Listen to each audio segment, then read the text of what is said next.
Okay, hi, I'm Jane Lucy. I'm co-founder and CEO of Perse. And we've done for the energy and carbon markets what open banking did for the financial sector in terms of unlocking access to data via an app store of plug and play use cases. In terms of the market conditions, traditionally, the main barrier in the energy market has been around lethargy and engagement, given that energy is invisible and boring. But given the current market conditions and the price crisis and access to energy and war in Ukraine and everything going on, cost and energy is in the news every day, and it's a top concern for most people. And it's not just the energy market. So given energy forms 73% of the world's carbon footprint, our world depends on the data required to not only measure carbon, but to identify where to deploy investment to deliver the best outcomes. So our solution is to unlock access to every single thing that's connected to the grid. So we've got 100% coverage of every home, business, electric vehicle, generation asset. So that's import, export, domestic, retail, commercial, smart meters, traditional meters, the whole lot. We don't need hardware to get this data. It's not reliant on any energy suppliers. It's also factual data. There's no AI or machine learning, which helps in terms of addressing any risks around greenwash. And as I said, it's not just smart meters, it's every single meter in the grid. Now, how it works is that we only need the address to be able to pull the energy history of every single meter. We separately have a database of all tariff pricing since 2007. And then we also have another database around carbon fuel mixes. And that's both on a location-based, so the grid fuel mix, which we can do at a half-hourly level, but also on a market-based. So we actually have the carbon footprint per meter, depending on which energy supplier is supplying that meter. So this gives us for every building the energy profile, cost profile, carbon profile over any time period, historical, current, predictive, and only needing the address as a single data input.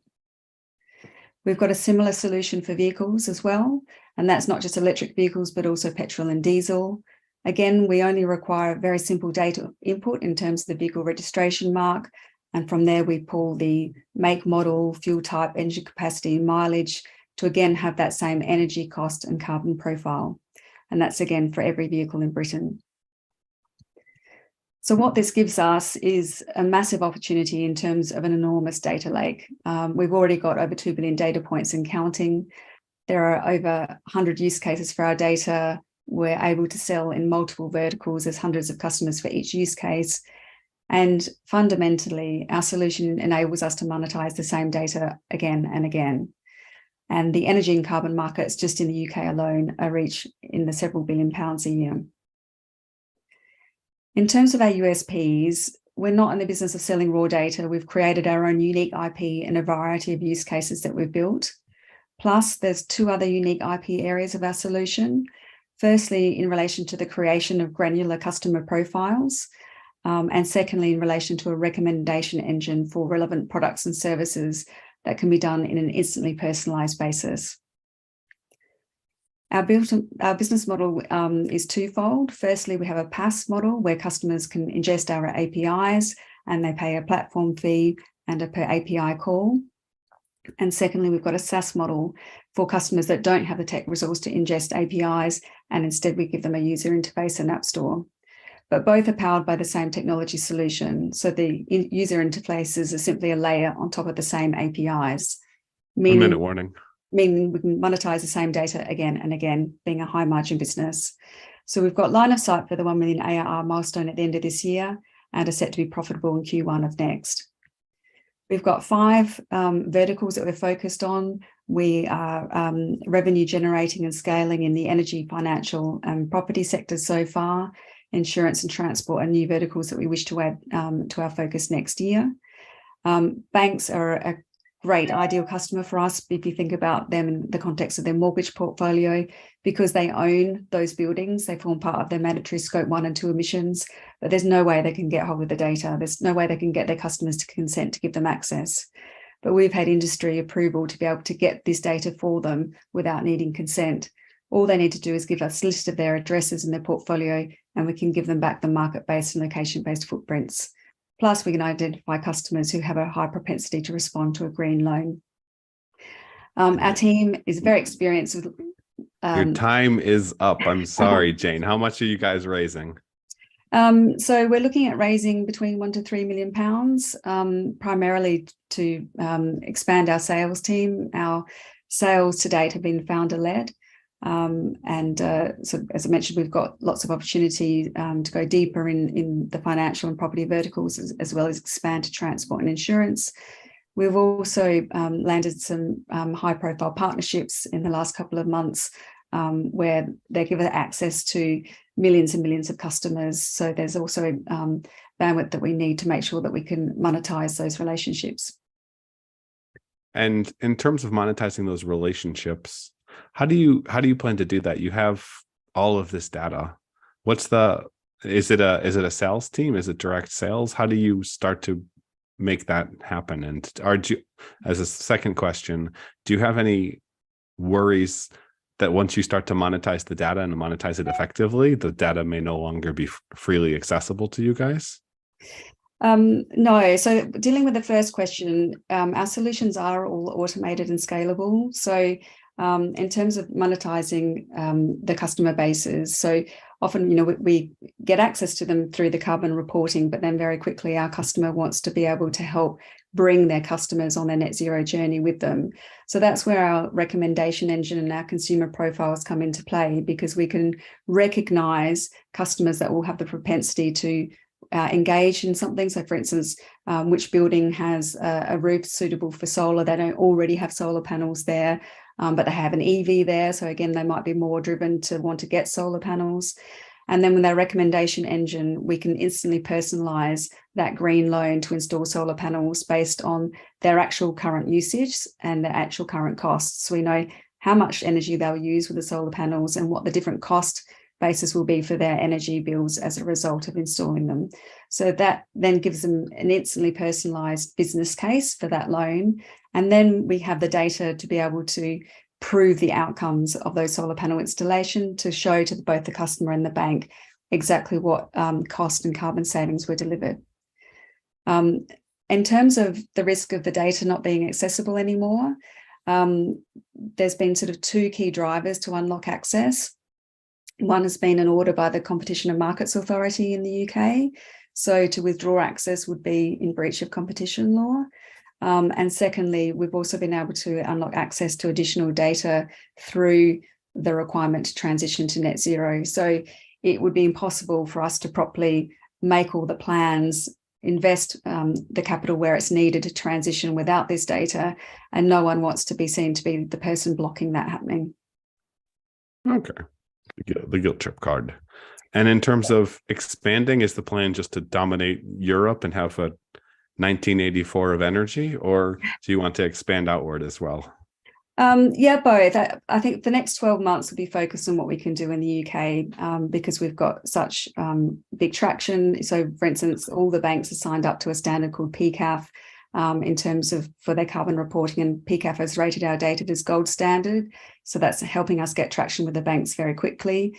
We've had Morgan Stanley come on board as an investor, who's also helping with our new channels to market and sales as well.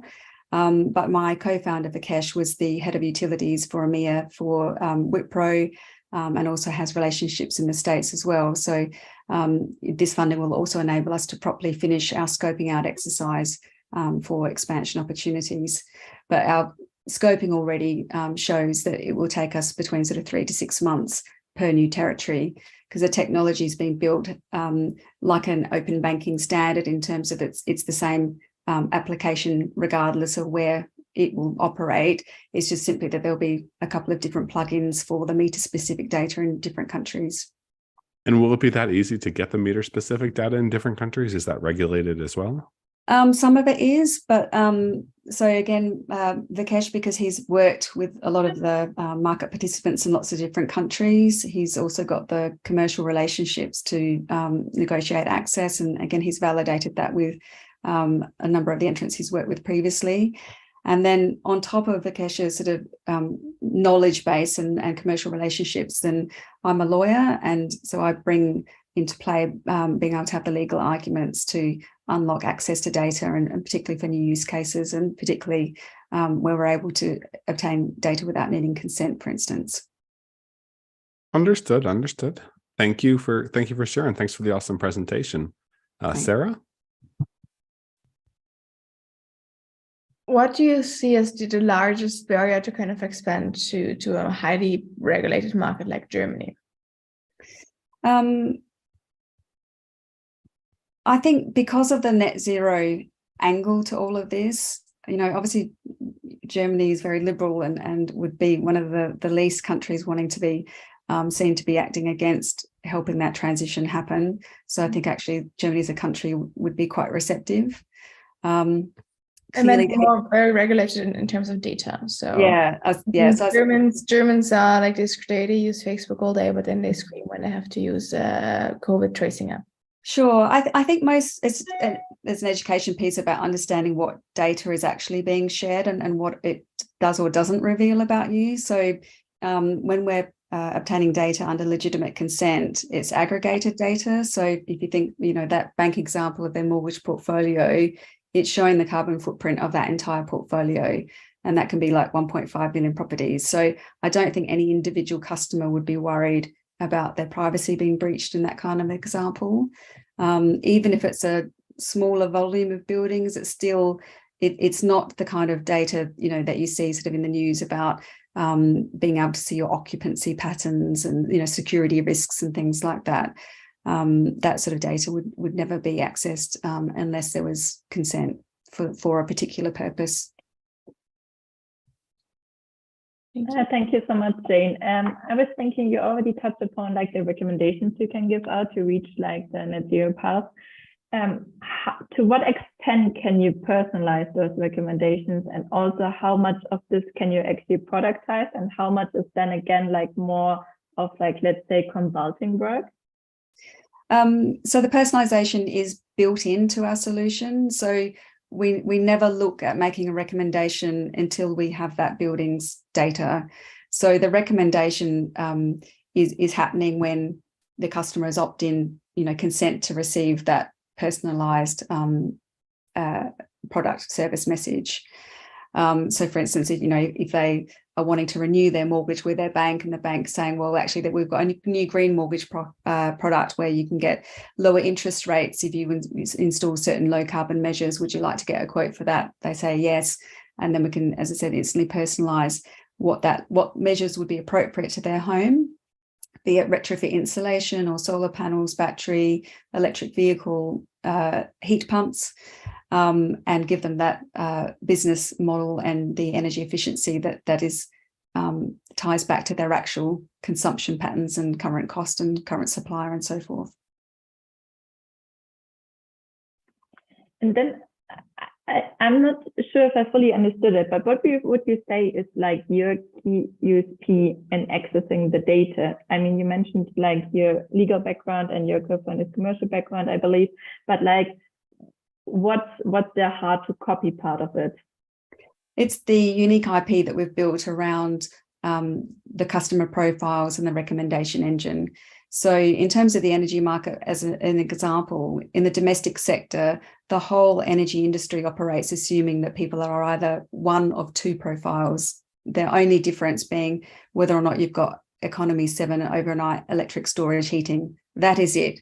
They have no idea if you're a studio flat or a 10-bedroom castle, what part of the country you are, what sort of occupancy you have, the building materials, whether or not you've got solar or an EV. They're completely blind to all these different characteristics that play a major role in terms of someone's demand patterns, but also whether or not they actually might be a supplier as well as demand, either supplying from solar panels or battery, or even just simply energy flexibility in peak out periods.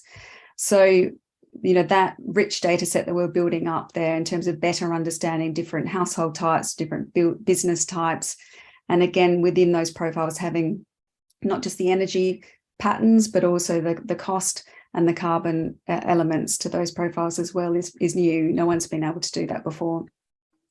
And then the recommendation engine, again, is a new area. So, I mean, yes, in terms of comparing and switching energy tariffs, that's been around for ages. But in terms of tying that into more complex tariff types, like time of use, for instance, or enabling households to participate in demand-side response. So we were onboarded by the National Grid last week to start paying everyone, no matter how big or small a consumer, up to £3 per kilowatt hour of electricity saved in peak. And then the ability to sort of look at a whole energy profile and whole energy requirements. So not just, your supply from the grid, but also considering the mix of, things like panels and EVs and so forth. £3 per kilowatt hour? What's the energy prices? I know, it's mad, isn't it? So about 50p. And they were paying £3, so 6x the price? Yeah. So we also established a voluntary carbon market at the beginning of this year, where we've been starting to pay people 3p per kilowatt hour of electricity. So going to £3 is enormous. Yeah, it seems like bankrupting enormous, but but if you look at their alternative costs in terms of buying, in the late stage markets and the problems that we have in terms of security of supply from Europe and competition of what is the scarcity of supply that is there. They've been paying up to £6 a kilowatt hour with alternative solutions.